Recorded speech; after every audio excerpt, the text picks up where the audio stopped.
Hey everybody, Mesmerized here.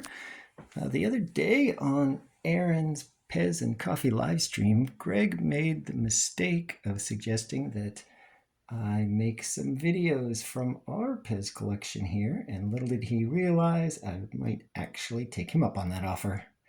Um, so I thought I'd share something, maybe that some content that you haven't seen on Aaron's channel, rather than just show the entire collection and duplicate some of the stuff you already see. So with this video, I thought I would focus in on our chicken egg collection. Maybe go over a topic that people hadn't heard so much of. So the chicken eggs, I really like these dispensers, and one of the reasons is I think they first started coming out way back either in the late 60s or 1970, and they spanned all the way through to the lavender chick over on the right here, which came out around, I don't know, 2005 or so. So you can find these things on so many different stems, all the way from DBP stems up to 5.9 stems. Um, and then so if you're a variation collector of stems, there's some really interesting ones. I think chicken egg shows up on the weird Czechoslovakia stems as well. So I think we've got one of those, and that's the only made in Czechoslovakia stem we've got. Instead of Czech Republic. But they're fun to hunt for, and there's so many of them out there being a holiday dispenser that the sort of more interesting and rare and hard to find variations can get easily overlooked. So you can find some pretty good deals on some of the older things with like metal pins or the non-shadowed stem lettering that maybe nobody's noticed, and you can pick them up in a eBay lot or just in a photo that nobody notices. The blue one with the soft shell there versus the blue one left with the hard shell is not so easy to notice if you don't get a good picture of it, for sure.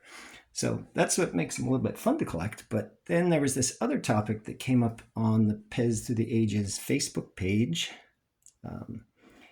I think it was first posted there as sort of a rumor or a topic by Dennis Gilkey. I hope I'm saying that right. Dennis, let's see if I come over here. He wrote this Pez book, right? I don't know if everybody's seen this one, but Collecting the Jiminy Cricket Pez. Yeah, so definitely go get this book. It's sort of a fun read, even if you're not collecting a ton of Jiminy Crickets. There's still sort of pearls of Pez knowledge in that book that I think you'll learn things from, and it's pretty interesting to just see other collectors' perspectives. Anyway, Dennis brought up this topic that, okay, some of these chicken eggs with hats actually might not have just flat heads underneath them, that they actually have glued on hats that cover up their full head of hair. And the very first chicks didn't have hats, and they just had feathers on them. So I picked up this one over here on the left. It's kind of by itself out of an eBay lot, and it was pretty messed up.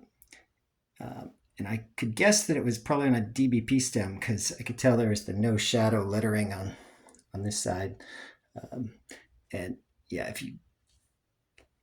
If you see the no shadow lettering on both sides, I can see the other side, but then that was a hint that it was going to be a DBP stem. The other stems, like this orange one here, it'll have the sort of shadowed lettering on one side and the non-shadowed lettering on the other side. But the two sides, if they're both non-shadowed, then I think the chicken egg would probably be DBP. And I think this is something that you can only do with DBP stems, maybe 2.6 stems, but I haven't seen one of those. I've seen 3 or 4 examples where you can take the hat off of these chicks with a DBP stem. So since this chick was pretty messed up, its spring is broken, and the hat had some staining, and there's a bunch of melt marks all over it. It's like, okay, well, let's see if we can pop this hat off anyway and see what's under the head. Is it going to be a flat yeah, a flat mold with a peg that the hat sits on, or is it going to actually have a full head of hair or feathers under there?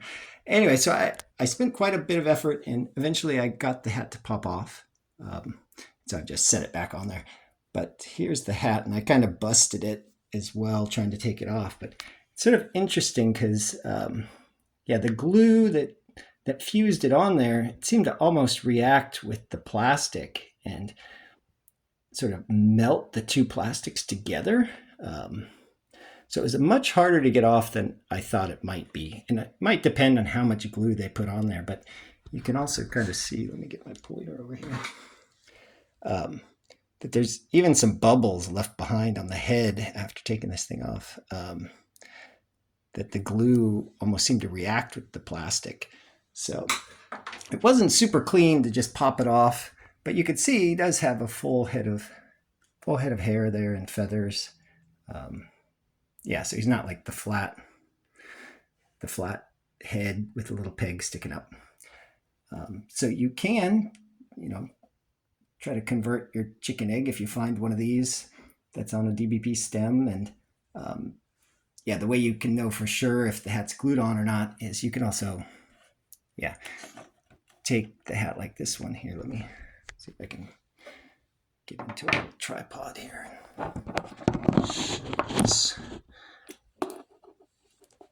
But yeah, so if it's not glued on, then you're going to be able to twist it, right? So it's going to just be sitting there on a peg, and you should be able to twist your hat around.